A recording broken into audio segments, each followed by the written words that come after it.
In today's video, I'm going to teach you how to set up a proxy test in AdsPower.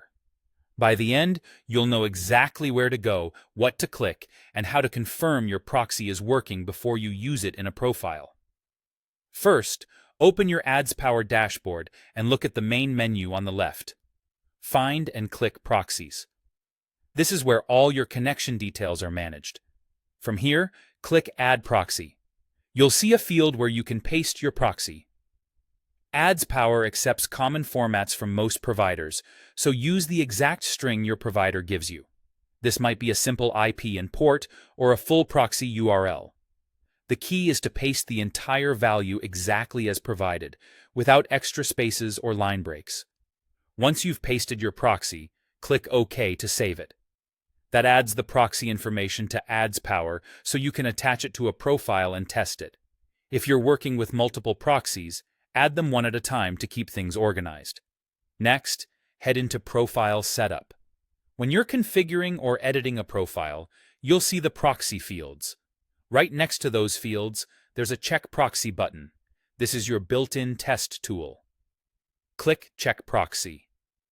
AdsPower will attempt to connect through the proxy and verify that it's reachable. If everything is set correctly, and the service is responding, you'll see Connection Test Passed.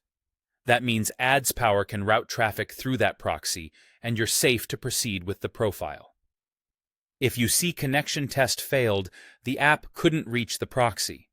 In that case, start by confirming you pasted the proxy exactly as provided, with no missing characters.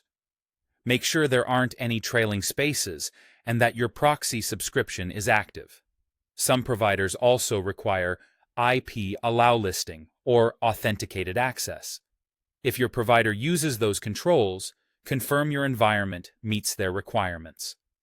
You can also try testing a second proxy from the same provider to rule out a temporary outage. When the test passes, you're good to go. The proxy is saved, validated, and ready to be used with your profile. If it fails, double-check the original string from your provider and run the test again. A clean copy and paste, accurate formatting, and an active service typically resolve most issues. That's it. You've added your proxy in AdsPower, saved it, and used the built-in Check Proxy tool to confirm the connection. Keep this process handy whenever you add or rotate proxies to ensure reliable, verified connections every time.